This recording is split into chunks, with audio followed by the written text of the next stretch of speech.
Hi, I'm Dag. Today we'll be learning how to wrap up some of the incredible gifts you're going to be giving out this holiday season. If you're looking inside your family fun kit and wondering, where's the wrapping paper? Well, it was kind of on purpose because today our mission is to show you that everything that you need to wrap a gift beautifully, uniquely, and with a ton of personality is right at your fingertips, either in a drawer, in a cabinet, under the sink. We'll show you how it's done.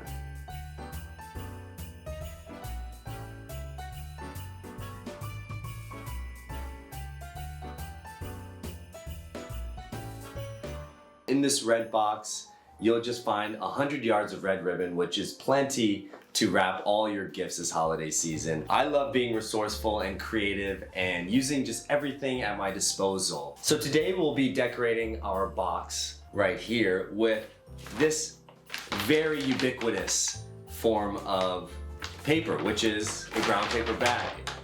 And then to decorate this bag, just so it's not just brown paper, we're gonna use the mighty but humble potato. And it doesn't matter what potato. We'll be using the amazing russet potato here, but you can also use a Idaho potato or a very delicious sweet potato, which will be a lot of fun. We're making them into stamps. Why don't we start making our paper? So how I do it is I'll just make one cut from the tall side, the top open side, all the way down to the base, and then just cut the base out.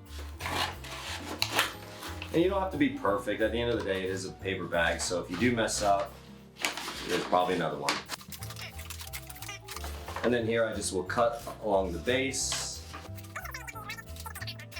And if your gift is bigger than one paper bag, you just have to cut two paper bags and tape them together.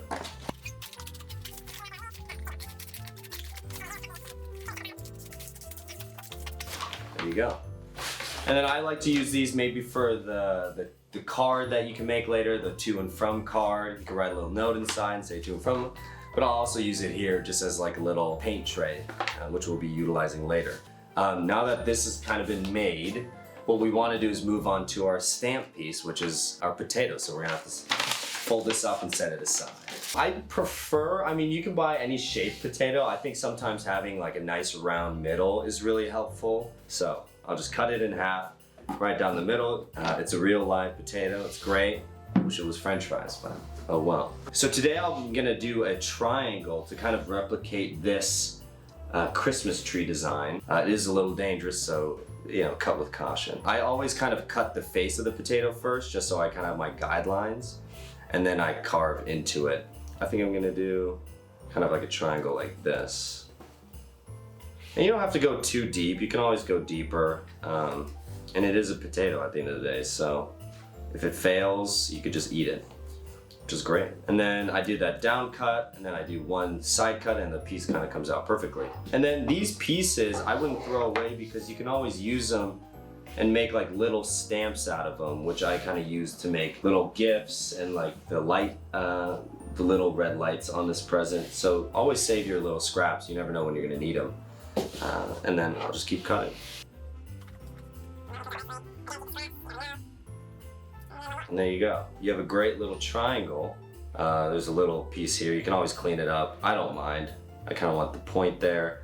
It is a little like obtuse, which I think is unique, but you can always make it as even as you want.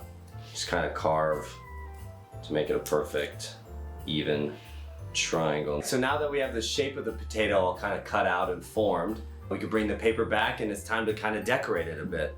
So if I use my box here that I'm gonna use, I'm just gonna kind of gently measure it just so I know how much I have to paint. I always leave a little extra just in case something goes horribly wrong.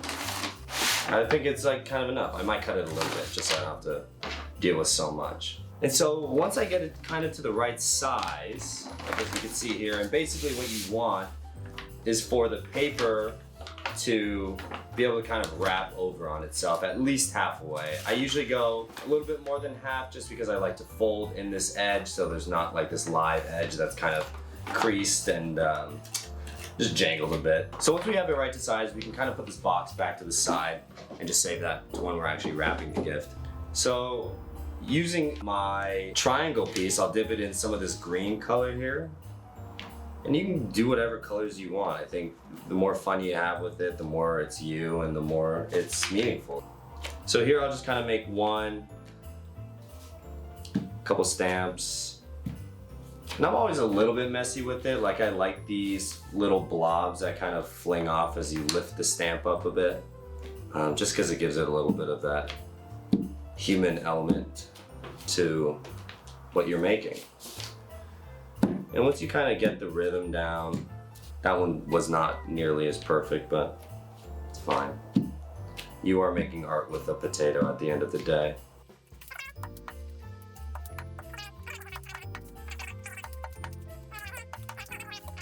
And so here we'll kind of have our trees pretty much laid out. Like that's going to be our foliage part of it. But then we kind of want the details that kind of make it really pop and look more like a tree. I'll get out like our little base of it, which is, all you need is like a little rectangle maybe, and we'll get to it. So I'll just put a little bit. I think a little goes a long way. We'll just kind of get some stamp action going on.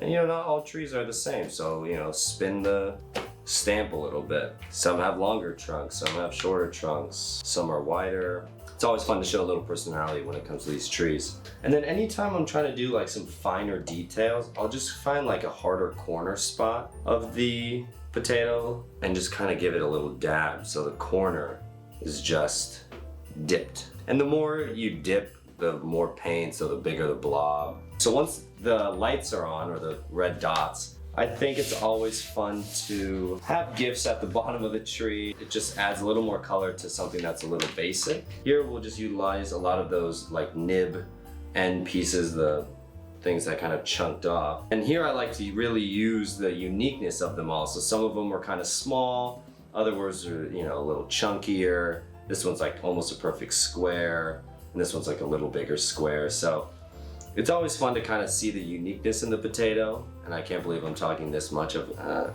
of a potato, but it's fun to see and just let that unique chunk kind of inspire the size and the shape and the form, because gifts under a tree can be literally anything, so it's kind of fun to kind of play on that. So here I'll just kind of get the big one going and dab them up under the tree here. And you can kind of put as many as you want under the tree of this color. One, maybe two, maybe a couple, and always kind of re-dab if you need to. And so we'll just kind of start making our landscape here a little bit. And once that's done, you can just move straight onto another color. You can run underwater if you don't want any sort of like color to dissipate into another, but I think it's okay for now. And right now it kind of looks like random squares, but you kind of have to trust this process a bit. After all, you are painting with a potato on a paper bag, so. And then we'll get some red going, because why not?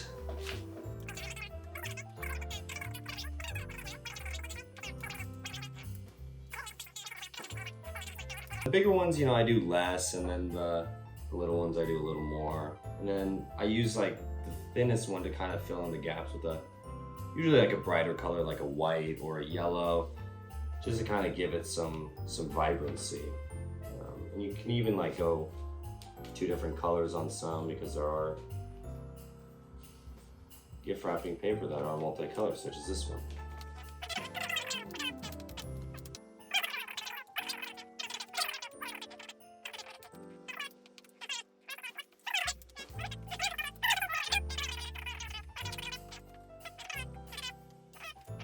And then, yeah, so I think that's like pretty good now for gifts under the tree. All right, so now with our other blank sheet, I'm gonna demo some snowmen. This is also a really fun one. If you cut your potato in a circle, or you could leave the just half-cut potato as well, you can make a snowman out of it. If you have a little bit of white paint, you need a little more. You dab it, and then you just kind of start stacking your circles like that, and all of a sudden you kind of have the makings of a snowman. And you could also paint like the whole background too. Like you could paint the ground here with some sort of grass or snow sand landscape. So don't just think you have to have a brown background, but for the sake of time. Now we can use some of these nibs that we just created to kind of get those detailed points. So the first one we're gonna need are his buttons, and then his nose and eyes, and hat as well. So if you think about it, it's kind of like using a flat space first. So here I'll just do 3 dots for buttons. So once I have the buttons, I can also do the eyes at this point. A little orange for his nose, which you don't want a lot of paint, so you just kind of make like a little triangle.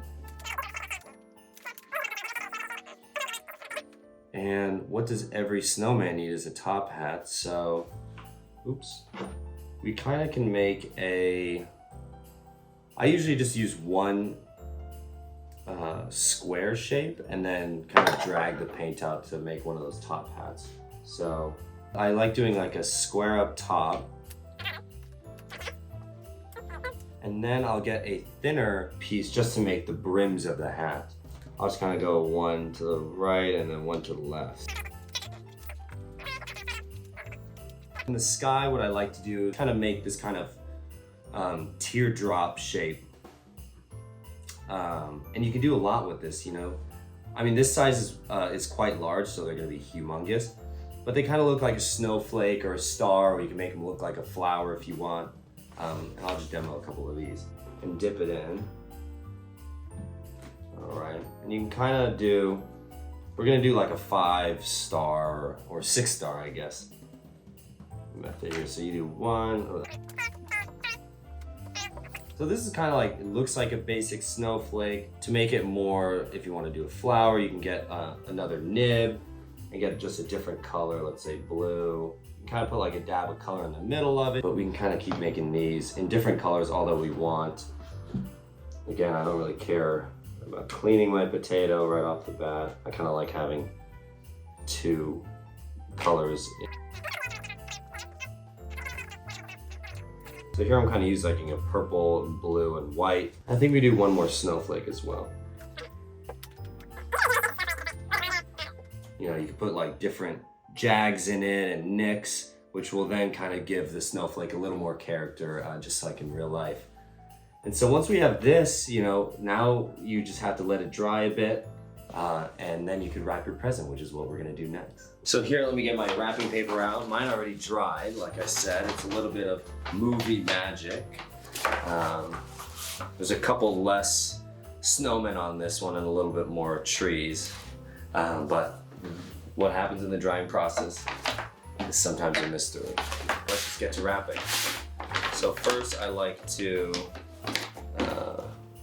center the box a bit, make sure I have enough on both sides. So shift this down a bit.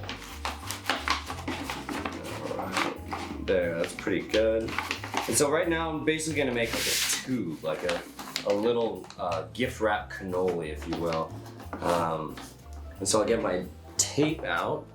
Here we go. And this is double-sided tape. You can do a single-sided tape as well.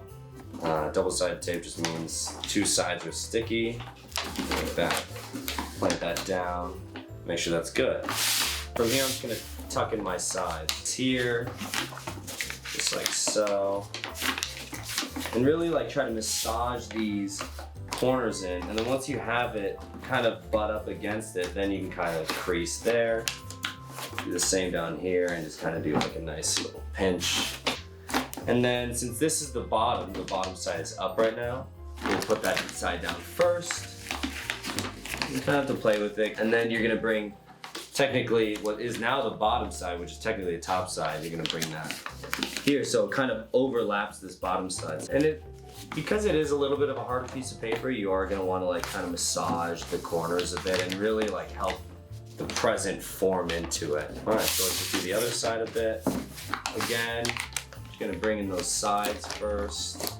All right, and then we're gonna kind of bring this top side down, make sure we massage every bit and corner. So once that happens, you kind of have this nice box. But remember, this is the bottom, so we want to flip it over. And you're gonna kind of want to like go on all edges, just make them as sharp and angular and square as possible. And if you look all around, I have a tree with a flower and some more trees back here. It's a great little box. And now we're going to put a little ribbon on it, put a little card on it, and then ship it away to someone, which is always the best part. I always like to keep my ribbon connected to the spool just in case. I've done this more times than not. I've cut the ribbon from the spool and just had this long piece, and it ended up being too short and I had to redo it again. So just save yourself that stress and just keep it connected. It does take a little bit of getting used to having this at the end, but I believe that you guys are a fast learner. We always start with the ribbon at the bottom of the box. So this is my top. The bottom, I basically tuck it under like so. And you're gonna want just to have like a little bit on your right side. I'm a righty, so if you're a lefty, I guess invert everything. And the right hand side, you're just gonna wanna make sure that you have enough to make a bow. So I'm just gonna leave myself a medium amount, maybe a foot of ribbon here to make a nice bow, because you have to think that it's gonna bow like this. And then you're gonna want like a little trail here, and then you always wanna clip that just to make it a nice clean cut. And we're just gonna cross it over. So we're gonna make like a little bit of just like a little turn, just like that. And we're gonna keep this on top and then wrap this piece connected to the spool all the way on the bottom and then back up. I always kind of like to put my ribbon at like an angle, like at a top part of the box, not just in the center. I think it gives it a little bit more character, but that's for you to choose. And then from here, we can cut our ribbon. So I'll kind of cut same amount, like 1.5 feet, cut it there. What you want to do is if you go from the bottom, you're gonna loop it through one of the corners, like whichever way you're coming from. So I went bottom up, from the bottom to the top, and I'm just gonna go from this top left corner to the bottom right. Just like that, and that kind of makes it so it's not gonna spool out from you. And once you have this, you just wrap it kind of like a regular present. You know, if you do the 2 bunny ears, do the 2 bunny ears. If you do 1 loop and then spin it around, do that. They both work. There's no right or wrong. Let's just do it here, and just like that. And the reason why I kind of did that crossing pattern and didn't go like this first, like this first, and do it not like that and then do the bow, is because what you want to be able to do is just be able to pull it once and the whole ribbon to kind of fall out. And once you have that, you know, it kind of looks a little jumbled, so to kind of make it pretty, get your the legs of the ribbon here down, and then resize the ears to a proper size. If you want them humongous, keep them humongous. I'll keep mine at like a relatively manageable size, just like that. Once you think it looks kind of what you want, then we can kind of cut these legs. Again, you can keep them however long you want. I always like to cut them at an angle, like so, and then do the other one just like it, like so. We'll make sure they're the same size. So, like so. And then there you go. That's a great wrap gift from just a paper bag, a couple of potatoes, and some paint. It's such a fun way to make what could be a chore into this very fun and special moment. It was so fun to make this for you guys. I look forward to seeing what you guys are able to create and send out into the world, and happy holidays.